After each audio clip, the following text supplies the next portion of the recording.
keep them coming on in.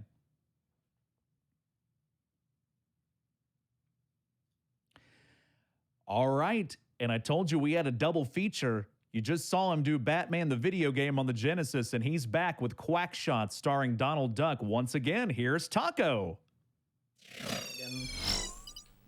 We also have Drakodan here. Good afternoon, I'm Drakodan. I'm going to be taking you through this game, QuackShot, a very underrated Genesis title. Can't wait to see what Tako's got for us today. All right, so I'm ready to go, and you probably are too. So, 3, 2, 1, let's go. So yeah, QuackShot, Genesis platformer. It's one of the Disney games. These are actually extremely solid games, and QuackShot has very technical mechanics. The main mode of movement in this game is using the slide, which you're going to be using a lot of, and in certain places you're also going to be seeing what we call super jumps, which are used in specific places to gain a lot more distance than normal, but they are pretty difficult to execute, and I'll just highlight those as they come up. There's also a lot of slopes in this game, as you're seeing, and the slide can be used to interact with slopes in a particular way, in that as you're approaching a slope, if you quickly reverse your slide and then incline back into the slope just before the slide expires, you can get a burst of speed to go up these slopes very quickly. And it can be used on flats as well, but it's particularly helpful on slopes, as they would otherwise force you to decelerate. So we've already seen an example of a super jump, and we're going to see more on this particular screen if Tako's feeling gutsy. Okay, so waiting on a couple of these, since the thing about super jumps is that they are a frame perfect input, in essence, because the way you initiate it is you perform a slide, and you need to transition from holding right to then holding down on the next frame, at the same time that you also perform a jump with the down input.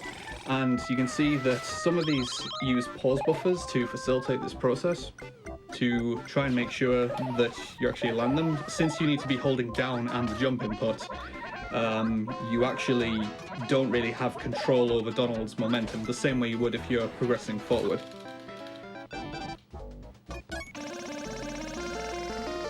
Alright, that went well.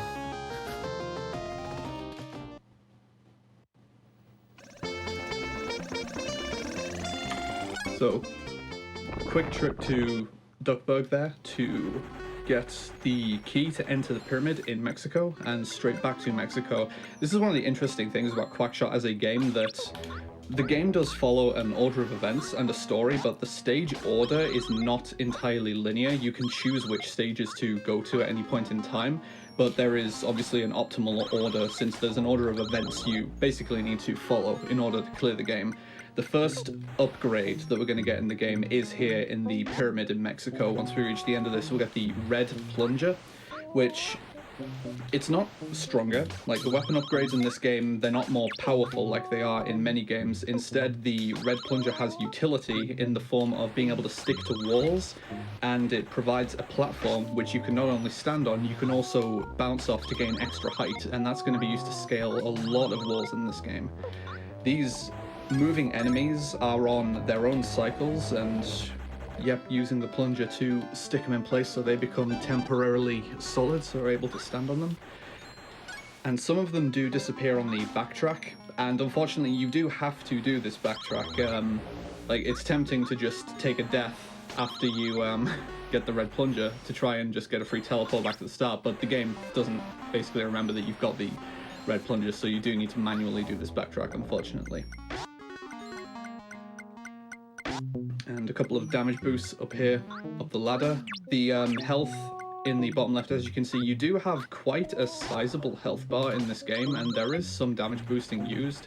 There's not too many places where health is on a strict rationing, as it were, and health pickups such as the turkey picked up just there can be very generous in the amount of health restored. You can get health pickups that give you 1 more health, and then pickups such as that one restore your power bar fully, which allows you to go much, much longer. So now that we have the red plunger, I'm going to backtrack now to Duckburg, as now we can actually scale the wall at the end of the area and access an extra part of the level. And so you can see here that even if you could get off that wall without the red plunger, you absolutely need it at this point to progress. So yeah, although you can choose to go to different stages, your ability to progress is hard capped by the toolkit that you actually have. And the reason that we're going through the rest of Duckburg now is that once we reach the end of this area, we'll get a different weapon choice, the bubblegum ammo. There's 3 different weapons that you can use in this game. There's the plunger that you're seeing, there's the popcorn ammo, which is used in a couple of places against a couple of bosses, but it's not a particularly common piece of equipment. And then there's the bubblegum ammo that we're going to get at the end of this semi-auto-scrolling section, albeit you can jump from pulley to pulley, and some of these jumps are pretty precise. Getting a very nice jump there to cut out the last bit, and now just riding it all the way back. So what the bubblegum ammo is going to do is it is a very slow-moving and short-range attack, which isn't great for dispatching enemies on its own, but what it is good for is clearing obstacles. There are certain spots in the game where there are destructible objects. The only way to get rid of them is with the bubblegum ammo. And the ammo itself is, I don't think you actually need to collect extra bubblegum ammo anywhere in the room. There's a couple of instances where you can pick up extra popcorn ammo, and it can be helpful to have a couple of extra stacks, but once you get the bubblegum ammo, I think you're pretty much good for the duration of the game as long as you don't waste it, which is pretty helpful. And as with Mexico, we do never have to do basically manual run out. backtrack. Run out. Yeah, you can keep going. So, alright. So now that we have both of those to go to Transylvania, the plot of this game is that Donald is on a treasure hunt. He's heard about some great duck treasure, good way to get rich, so why not go hunting for the treasure? And he wants to impress Daisy, so a very noble cause. And the map is said to be here in Transylvania, so doing a bit of platforming again, dispatching some enemies, but we're going to get inside the castle, and this is where the real meat of the stage is going to be. It's also going to be the first instance where you'll see you need the bubblegum ammo here to progress, since this wall, you need it to bypass this wall. And yeah, Transylvania has like a lot of weapon switching, so you can see there's quite a bit of menuing in this run as well, in the spots where you need to be switching from weapon to weapon to either be scaling walls or destroying objects, so the menuing does really matter. And going to be coming fairly shortly into an underwater section. It's pretty uncommon in this game, but yeah, it's one of the only underwater sections you'll see. Physics very different, as you would expect to see in an underwater section. Ideally, you'd like to get down that steep drop without losing your momentum, without hitting the floor, but it is actually surprisingly precise to make that. Like, it's not very easy to make that.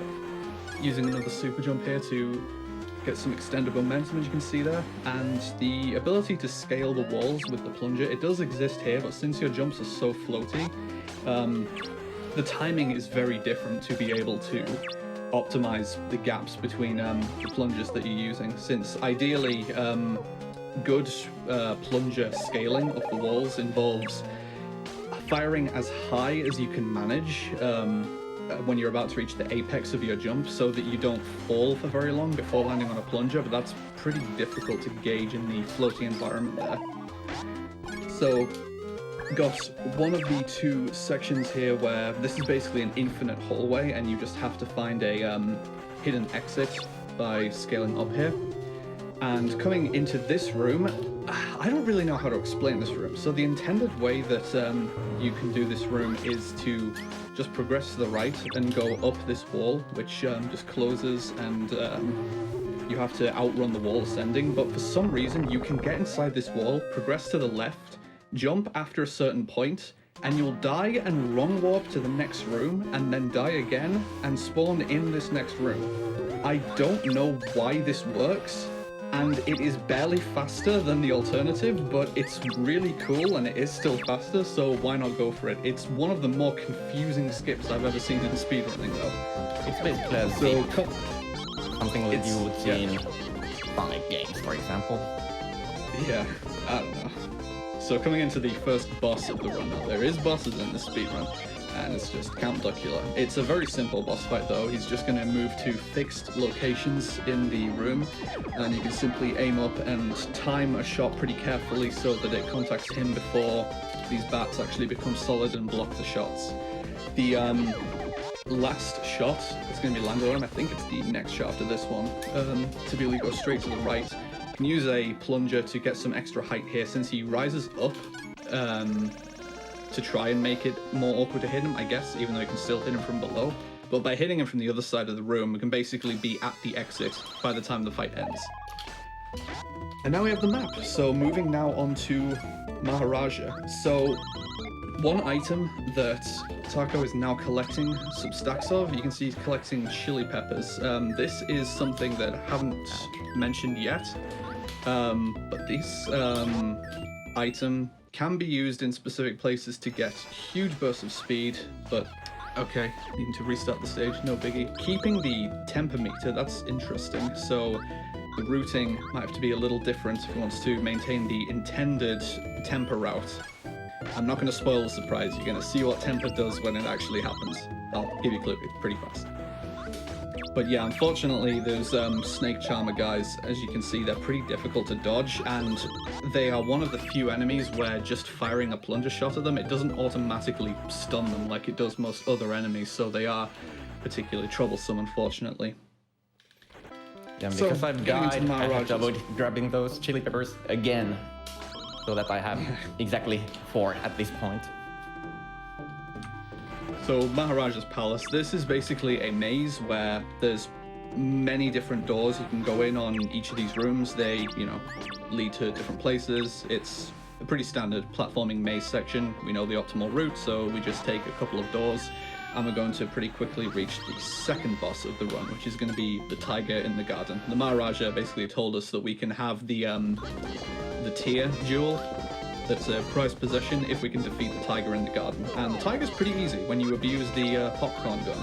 Normally there's quite a bit of invulnerability time that you'll get on enemies if you plunge them, or in some cases use the bubblegum ammo, but using the popcorn shot and manipulating the tiger's position, you can just fire a few shots in quick succession and it dispatches it very quickly. So we get the tier, and it's going to be used to let us get into the pyramid in Egypt. And Egypt is where we are going to see temper actually be used. Because Donald loses his temper, and he goes really, really fast, and kills all enemies in his path. And yeah, that's the outside of Egypt. You just run through everything. It's pretty quick. So the inside of the pyramid, a lot of platforming, some cycles moving back and forth, but it's really nothing major. Some of the later rooms in the pyramid do have a fair few death pits, and jumping and moving quickly in this game, if you're just doing normal platforming, it isn't really as simple as just holding right and progressing. It is fairly easy to actually lose your momentum as you're jumping from platform to platform if you are taking too long to jump, or if you get a bad contact on the floor. So on some of these platforming sections, I think Tago's going to be pretty careful and take some jumps relatively safe just to make sure there's no nasty accidents that can happen. It's easier than you'd expect to fall in these rooms, basically. And after this room is done, we're going to be getting to another room which is going to really exemplify the power of exploiting the way that the slide works with slopes in this game, particularly the upward slopes, which normally slow you down a lot. But you can maintain that speed boost from exiting the slide at a specific point to maintain your speed quite a long way up the slope. There is quite a bit of variance in how much you get out of that. Like, there is a difference between getting a good slide and a bad slide, and a couple of decent ones. Like, they're not optimal, but as I say, there's a big variance, and you generally be pretty happy to just not get bad slides. Now, this room is supposed to be a puzzle where we're supposed to read the map that we got earlier to know which order of blocks on the floor to jump on, but we can just completely bypass this mechanic by plunging up the wall before the ceiling actually closes in on us, and there's no need to actually solve the puzzle. And we get the Scepter of Ra, and the Scepter of Ra is going to need to be used in the South Pole to get the Viking key. Now, I don't know how Donald knows how to go from area to area and what the relevance of these items are and where they'll be needed in the world, but it's a video game. Also minecarts, yeah, jumping from minecart to minecart, that's another section which is actually deceptively dangerous, since there are, you know, momentum preservation mechanics at play there, where sometimes you'll jump with a lot of momentum, sometimes you won't, and yeah, need to know what to do there. South Pole, lots of slopes again, and using a couple of super jumps at the top of big slopes to just try and get tons of momentum, and you can then also keep carrying that momentum up slopes and move a lot faster than intended. Another super jump to go all the way down this slope, and this is where the Viking key is. Oh, is it going for it? Oh, all right. Yes, that's, of course. That's risky. That's risky. pretty good, yeah. Calling the airplane whilst sliding onto where the key is, and unfortunately, if you don't have the momentum to reach the key, then yeah, you just exit the area without the key, and you need to go back in and get it. So that saves a very small amount of time, and it can go wrong quite easily. So that's very well done. It saves exactly 1 second. The Viking ship. So now that we have the Viking key, we can go inside the Viking ship, and this is really where we want to go for the actual plot purpose of the game, because the Viking ship has the book which is going to show us where to go to get the treasure. Also, it's claimed. They said they have the book. So one super jump here. Oh, ideally, you like to get a super jump there so that you can land on the pulley with the extra momentum, since entering the pulley with the momentum means that you'll also exit the pulley with the momentum, so you can not only get on it really quickly, but you get a huge jump once you get off the pulley as well, which is a nice little bit of time save if you get it. You can jump over the Viking here to just avoid a short conversation with him, go inside the ship. This is another section which, like, it's kind of like a maze, but not really, and the fastest method here is just to ignore the ladder, go to the right, and we can just get to this section here and go straight through the wall to get to the next boss fight, the Viking Ghost. And this is one of the areas where we will see the bubblegum ammo used as an actual attack, where ideally you want to be shifting a little bit back and forth and doing a short hop and firing so that the bubblegum ammo will hopefully coincide with where the enemy is going to spawn. It is kind of precise, since the enemy does have a shield, so you really want the bubblegum ammo to be in the weak point as he becomes vulnerable, which is the head, and very nicely done there by Tako. And then the Vikings are just like, yeah, we don't actually have the book, sorry about that, you're gonna have to go back to the South Pole, which is like, well, alright. But we do get the green plunger, which is necessary, because the green plunger not only is going to stick to walls and floors and ceilings now, it's also going to stick to enemies. So for the couple of sections of the game where you just have to ride an enemy to progress, it's a really easy way to do it. Now these sections where you have to avoid bombs and enemies, it is necessary to avoid all of these, since if you take damage, you do let go of the enemy and it's just an instant death, but it's thankfully very easy to avoid these. Like, it's very clearly telegraphed where an enemy is going to come, and more relevant, if you swap Donald around so that he's facing to the left, you can see it moves his body over to the right side, and just doing that, it's not possible for the bombs to hit you as long as they don't fly directly into you from the right, as long as Donald is on the right hand side. So glacier section, you can see another slide to get up a slope quickly, and it's just going to be some more pretty basic platforming. Now, if someone was like crazy and literally a human task, the super jumps that have been used a few times throughout the run, it is possible to do them on every single jump or slide that you perform in this game, but it is a frame perfect input every time, and in most places it will be very punishing if you miss them, since you are around hazards such as pits whenever you're performing them. So if you want a game with a massive optimization ceiling, give it a go, I guess. Now, this game doesn't really have a lot of skips, but it does have this. We're supposed to go all the way to the right and go through a big underground section here, but there is one specific pixel you can use here, where if you fall off and you are on the leftmost pixel, you can duck, fire a bubblegum shot, and you will actually hit that block from below. That is pixel perfect. I believe that was discovered by Yellow Killer a long time ago, so shout outs to Yellow Killer. And we just get the Viking diary and backtrack out the way we came. That does save quite a lot of time. It's fairly long section you go through there, and there's a lot of enemies between there and the diary as well, so obviously risks not dying at any point during this screen, which is nice. And then we get the diary, but then Pete comes along, kidnaps the nephews, and, you know, we need to make the trade. So going over to Pete's hideout to try and get them back, and another instance of using the green plunger. It's really only used in this couple of instances, but yeah, it is what it is. Any excuse to force another upgrade into the game. But just pretty basic, avoid the enemies, progress. And we are going to be coming up onto a screen of the game fairly soon. There's going to be another minecart section, which is pretty short, just go from minecart to minecart again.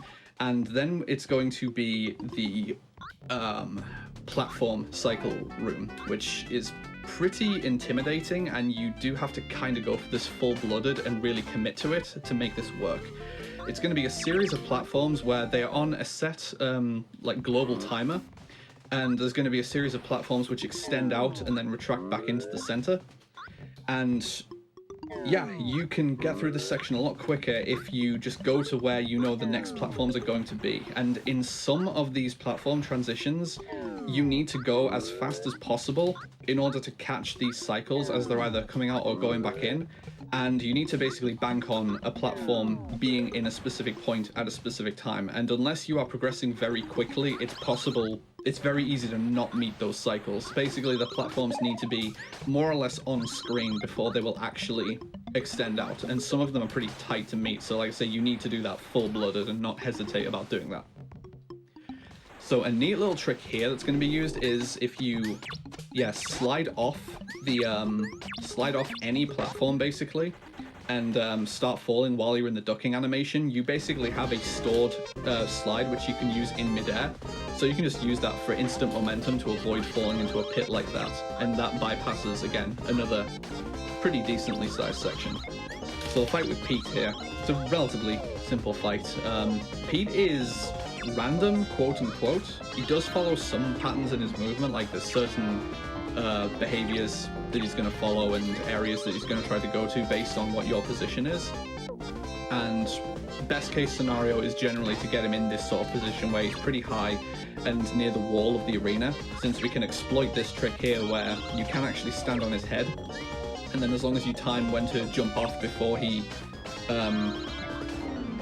becomes vulnerable again, he won't damage you, and then you can just remain getting on his head to get some free hits, or stay on the wall near him as well, since there's only certain areas where he can actually go.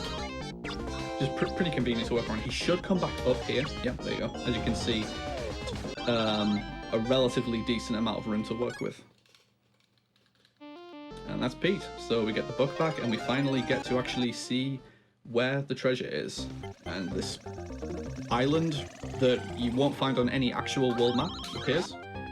And so, final stop to get the treasure, the island. And it's a relatively simple stage, actually. For it being a final stage, it's surprisingly trivial compared to some of the stages there's already been in the game, especially as far as some of the tricks are concerned. But there is a ascending section coming up which does really test your plunger optimization abilities if you want to get up this section quickly. There's an easy way to do this section, which is just to jump up the vines, and then there is the difficult way, which is using the plunger boosts to go up the wall. But if you try and optimize it too tightly, you can miss a plunger and just fall to your death. Since you see these vines, they do end up exploding as you get on them, so you don't get a safety option if you end up messing up any of your plunger boosts. Now, interesting note here, there is a version 1.0 of this game and a version 1.1 of this game, and runners typically run the version which has the health pickups that were on that pulley there. I think it's the earlier version of the game which does not have those pickups, and it actually does make this stage significantly harder, since you basically don't get a health refill before this gauntlet, which you can see is filled with enemies and hazards, and also has the final boss fight, which is coming up in a couple of rooms' time. The final boss itself, though, is thankfully, when executed normally, very trivial, thanks to a neat little glitch, which I don't really know how to explain, but you'll see in action soon enough. Oh, and yeah, invisible platforms, which again, you have to really commit to these since they don't appear until you're actually nearly on them. So that's intimidating if you're not very confident in where they are. But yeah, final boss here. So the way this is going to work is using popcorn for the first shot to hit the boss after the sword gets launched. And for some reason, if you stop the sword as it's in flight there, once it contacts the wall, it doesn't really latch in the wall properly, and it stops the boss's attack cycle, and he gets frozen like this in a state where you can just repeatedly hit him as fast as you can deal damage. And the most optimal way to deal damage like this is with repeated bubblegum shots. The shot will go off, the boss's shot will go off a couple of hits before he dies, but more than enough health to tank through it and hopefully still finish the fight in one cycle. And time is going to be when the boss dissolves and when the text appears saying that you finally found the treasure, which is going to be in a few seconds. And time. Oh, that was a very good run. Of course, there was That that was one solid as hell, yeah. one That was good. unfortunate death, but otherwise, I'm pretty happy with this run, I have to say. And of course, now we have to see this final cutscene here.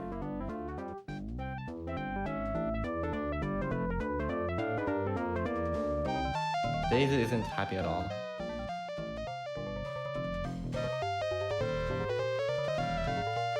Is that all? Oh, thank you, Donald. So, thanks GDQ for having me, and thanks to Draco for commentating this run. This was much easier to do this way for me. And of course, shoutouts to Skeletor and all the other Sega Genesis runners out there. So, bye-bye.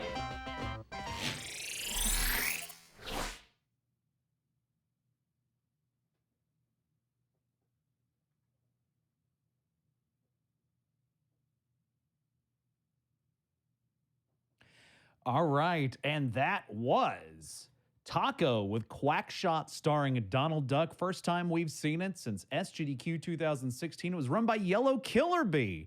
And Yellow and YKB interviewed Taco's amazing, amazing continuity there. Awesome. Thank you, Tako, for those two amazing runs. Let's see here. We are currently getting set up for our next run, which is looks to be Rayman by the Thextera. But we had a few donations come in for Donald Duck. That was quite a popular one. I love this one here. We had $100 from Pattern Match.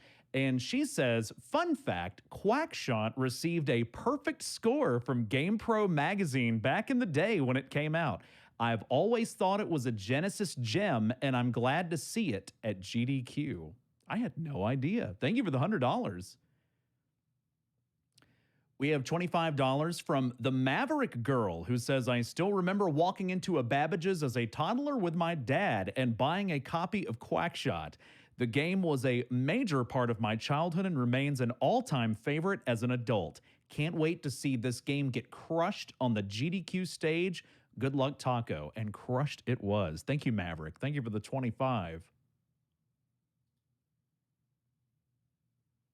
We have $25 from, I hope I'm saying this right, Pro Spool, who says, QuackShot was my first video game. So many good memories with my dad. Thanks, GDQ, and good luck for the run.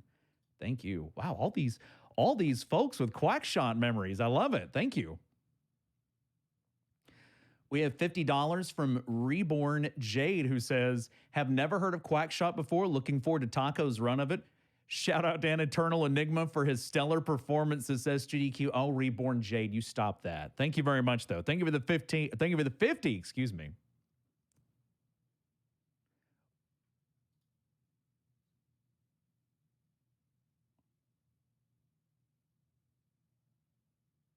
All right, so coming up next, we are going to be having an interview with Spikevegeta, who is going to be talking to our next runner, the Thextera. But before we get to that, this is going to be my time to sign off for the last time here at SGDQ 2021 Online. I just want to say thanks for GDQ for having me. This is my 9th GDQ hosting performance. It has been a pleasure. It gets more exciting every time. I am so proud of what we have all come together and done in spite of having to do these events online. We're already at $1.5 million. Keep it going. You've heard me talk about the 3 incentives. I really appreciate every bit of this. It is exciting every time. when we go to this interview, we're going to be you're going to be greeted by our next host, Cartridge Blowers. And Cartridge will be taking you through the remainder of these next runs, the next 3. But thank you all again very much. It is an absolute honor. Thank you for having me. And right now we're going to Spikevegeta, who's got the Thextera.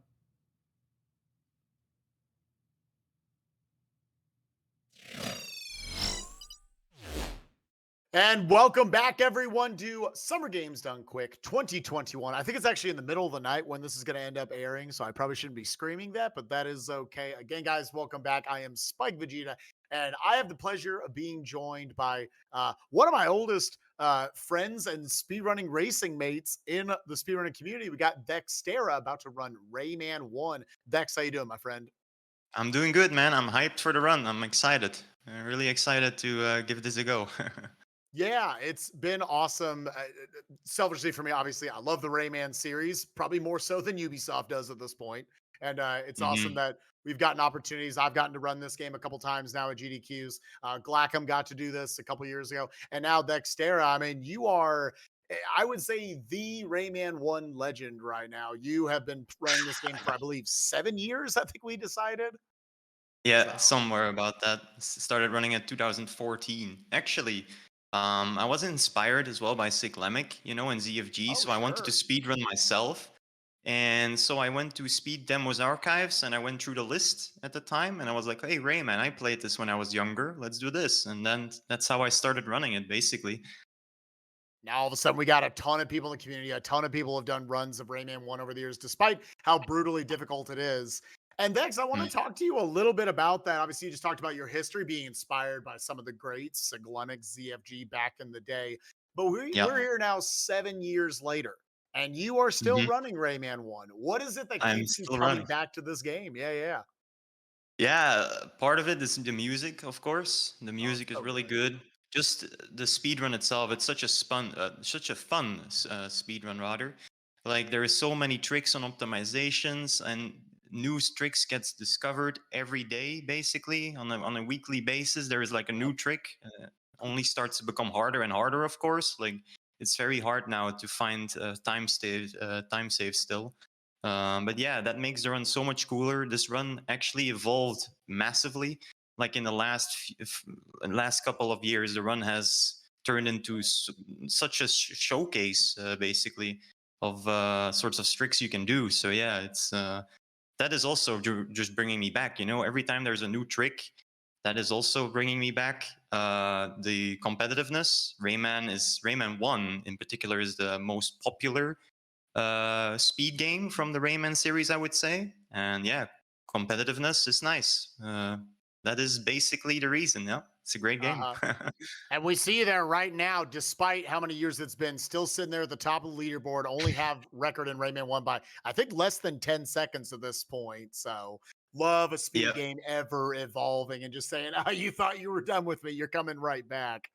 Now, I do want to ask you, it's not just the PlayStation 1 version of Rayman 1, because Ubisoft has re-released every Rayman game for about 16 different consoles every single time there's a new game. So there's the PS1 version, the Saturn version, the Jaguar version, the Game Boy Advance version. PlayStation 1 version, I think the community has kind of decided has been the most popular run kind of by far, but you've run basically all these different versions. Do you have a second favorite of all the other editions of Rayman 1 to run? I actually tell you that Sega Saturn is actually my favorite version. Oh, this isn't even your favorite. I'm sorry, the number one. Yeah. Wow. Nah, Sega Saturn is to me cooler, but it's also way, way slower. It has like every end screen, you have like a little cutscene that plays for like a couple seconds. So yeah, that wastes a lot of time. Also, the loads are way longer because you don't have fast disk speed like the PS2 version or like the PS1 version that can be played on the PS2 with fast disk speed. But yeah, the end boss is much cooler in the Sega Saturn version. For example, there's like just a bunch of minor things that make it, to me, the cooler version compared to PlayStation. But yeah, it's slower, so yeah, that's why. Maybe one day we'll have to give the Saturn version a run for its money. That'd be fun. I do want to talk about, you brought up, there's so many cool strategies, boss quick kills, cool skips throughout the run. if there is one thing that you could nail in this run after this interview, what is that strat you want to hit? What's the coolest thing? Nowadays, I would say I would really like to get 2 strats actually. Okay. That is, one of them is Allegro clip, if you were familiar with that. Like it's in like the second band level world. You basically it's like a frame perfect input. You press right, and 1 frame later you press down, but you also have to do it in a really specific point. It saves about 19 seconds if you get it first try, but trying it more than once is not really worth it. So it's a really nice thing to get. Apart from that, there is a new skip called Stormer Skip. So first we had Stormer Skip, and now we actually have a strat to skip that one. It looks very, very impressive. It took me quite a long time to actually learn that. But it's in the dark screen of Space Mama's Crater, and it looks amazing. And I'm gonna try it. I'm gonna try my best to get I'm that. about to say, I'm actually familiar with the Allegro clip. As an old boy runner of Rayman 1, Yeah. I actually don't know Stormer Skip. I'm excited to get Yep. to watch that right after this interview. So Hopefully, yeah. yeah, hopefully, yeah. We'll have to wake up, get some folders. I've been bringing up folders in every interview I talk about. I just got to get some coffee in me, wake up and watch it. So Yeah.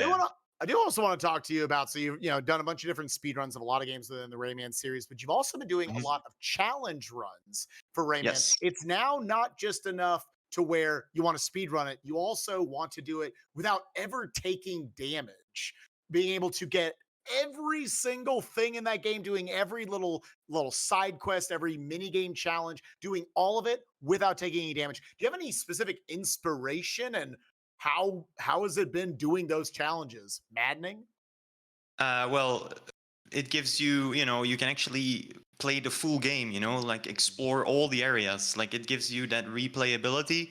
And yeah, it gives you another reason to play the game, basically. And Damageless has been done actually on PC and on PS1 by 2 different people, Mr. R and Zarkadis, shout outs. But I want to do it, with collecting everything. So also every blue thing, even though it's not tracked in the game doesn't keep track if you've collected all, but I still want to do it. And currently I'm on 1 hit, and I'm planning to hopefully get it in the next couple of months. The actual run would be amazing, yes. I was about to say, that's going to be the project you're going to be working on right after the SGDQ run is over. Definitely. Yeah, I wanted to practice any percent, obviously, these last couple of weeks to get ready for this run. But the plan is to go straight back to max percent, as we call it, damageless. Yep. Yeah, it's make sure you guys check that out. Follow Vex for after this run, after this marathon. We'll be working on that. And that is, you are on pins and needles the entire time. Anyone who played Rayman 1 as a kid, this game is impossible. Vex going to do the entirety of the game, all 100% of it, without taking damage. That's going to be incredible. And before I let you get out of here, Vex, and get ready for the run, I do just want to ask you, if you could run another Rayman title. You've done plenty of Rayman 1 now for GDQ, other events. Rayman 2, Rayman 3, one of the Game Boy Raymans, maybe a modern Rayman, maybe Rayman Kart. What would that game be for a major marathon? It'd probably be Rayman 3 GBA, because it's the most similar to Rayman 1, the game I actually probably like most from the other Rayman games, because it's so similar. The annoying thing about it is that sometimes the jump input doesn't work. So the game likes to buffer your inputs. But apart from that, it has some strats. It's kind of fun. It's a cool game. Definitely would be my pick for sure. Dang, I obviously I love Rayman 1 as well. I've never even watched a run of Rayman 3 GBA, so I have to check that out. That just sounds like a good time. A little bit of toughness with the jumps, but we'll make it work. Vex, thank you so much for joining me today. You are awesome. I am looking forward to this amazing run. Again, world record holder of Rayman 1, running for 7 years, about to show off his talents for you all today. Thank y'all so much for watching. We'll send you back up to the front and get ready for Vex's run of Rayman 1. See you, everyone. Thank you very much.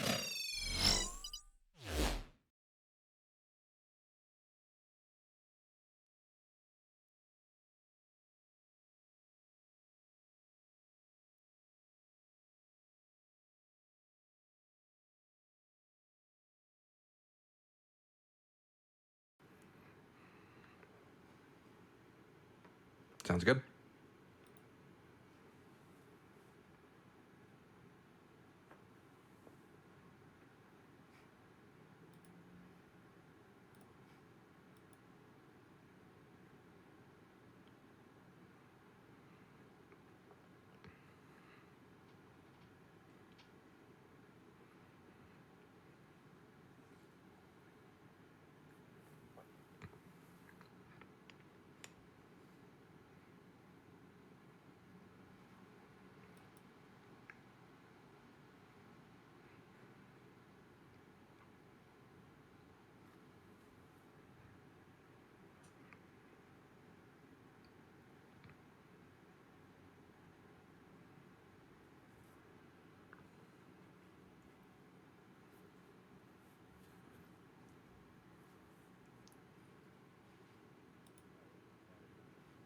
Okay.